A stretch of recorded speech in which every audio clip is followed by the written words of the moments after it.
Now we're going to talk about what needs to be in your final written report.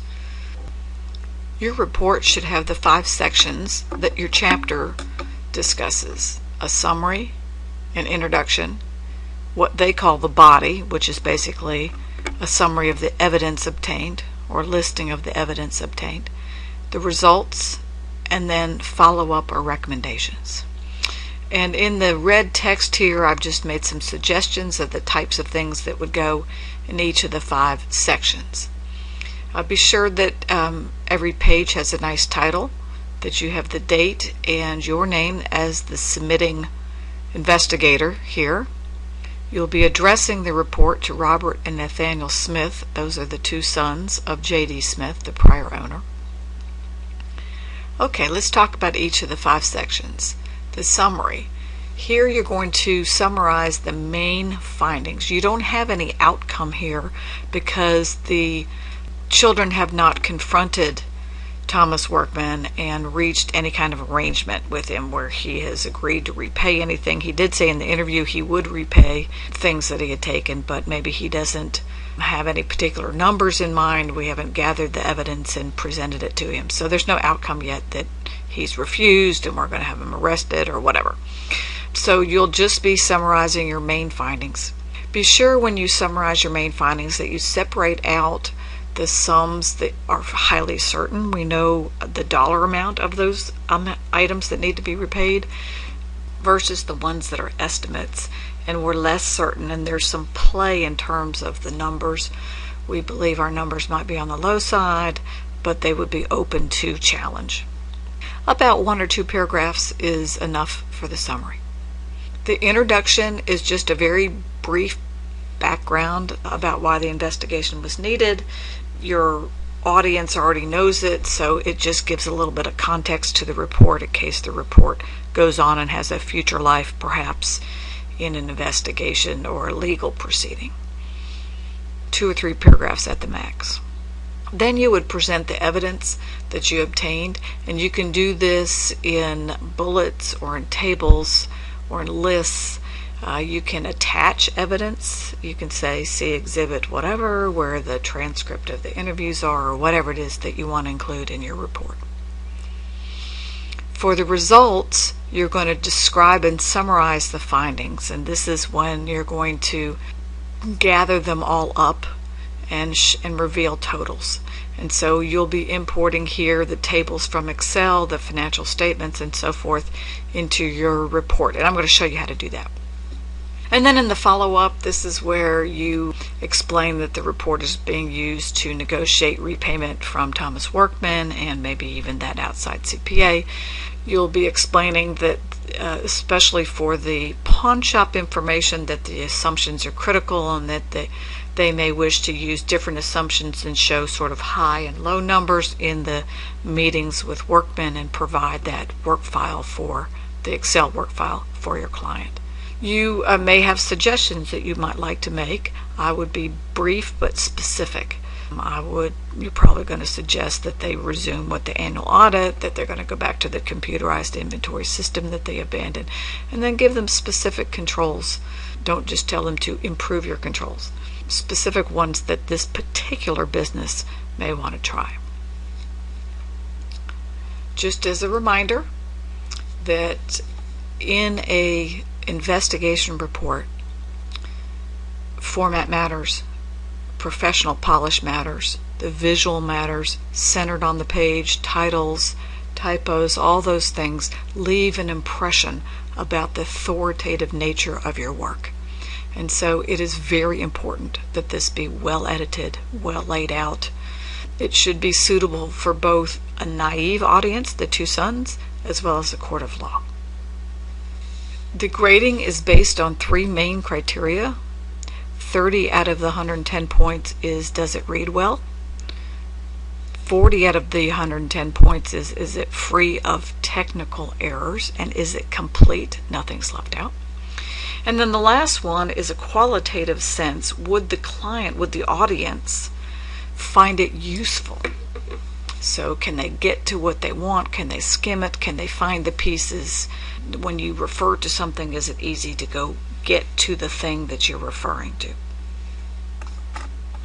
So let's import some Excel tables and see how that might work in a formal report. Let's say I have some commentary here and I want to include one of the exhibits from Excel.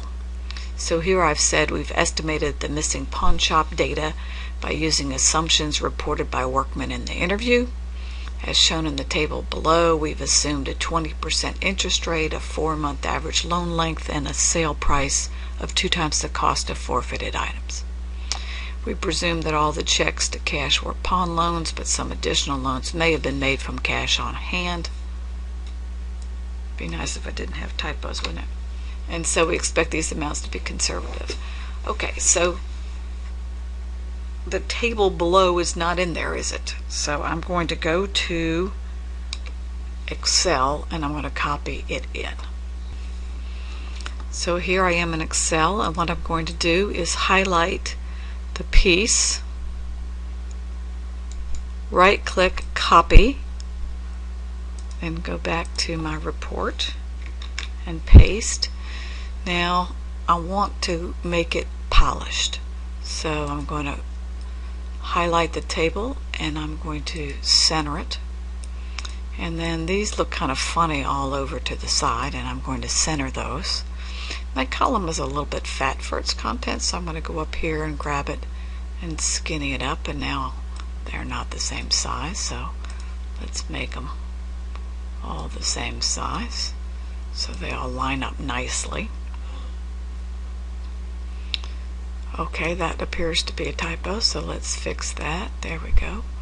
Alright, so we want to be sure that everything is looking professional. Let's add another table. So let's say there's more discussion, and then we want to add another table. So let's do another one. Let's go back over here to Excel again, and let's add one that's got a little bit more meat to it. So copy, and then back to our report. And then this one didn't come in so nicely, did it? So it's doing a little carriage return. These columns are not quite wide enough. So I'm going to go down here to the corner until I have that double arrow, and then I can drag it over, and it's a little better sized. It's not centered on the page, so I'm going to center it. And then let's have a look. Well, this is not capitalized, so that all of the headings are sort of parallel. So that's a little bit better, and the dollar amounts appear to be okay. So that's an example. Now let's import a financial statement just to show you what that might look like. So the financial statements are wide, and so I'm going to want it landscaped. So I'm going to go up here to the page layout, and I'm going to go to breaks, and I'm going to hit continuous, and then I'm going to start it, go on down to a new page, and I'm going to make just the new page landscape. So the whole report is not landscape, just the new page. And I'm going to import in now the financial statements. So let me go get those. I haven't done the math on the final columns yet, but you will have done that before you import it. But just to give you an idea how the importing would go, so I would highlight everything and copy it and go over here. So it's kind of messy. You got some carriage return. It's not fitting nicely on the page. I'm going to go on down here to the corner, and it just doesn't fit on there very nicely. So I'm going to hit the highlight the table, and I'm going to come back to the home tab, and we'll make it a little bit smaller, make the text a little bit smaller. So now it's fitting a little bit better on the page. Let me make it centered on the page. It's just barely in there, and I'm going to go to the page layout, and I'm going to give it tiny margins, narrow margins. So that helps. It just barely gets on the page, but it does get on the page. So you could do each of the financial statements, make that a little smaller so you can actually see that it actually did get on the page. There you go. So you can see that it did get on the page just barely. Okay, so oops, wait a minute, look, we got a carriage return here, so that's not going to work. So let's fix that. There we go, and fix that. Okay. So you'll want to adjust your column widths. Whoop, got too aggressive there. So to be sure that the visual and the polish and the presentation is good. Okay, great. I look forward to seeing your work.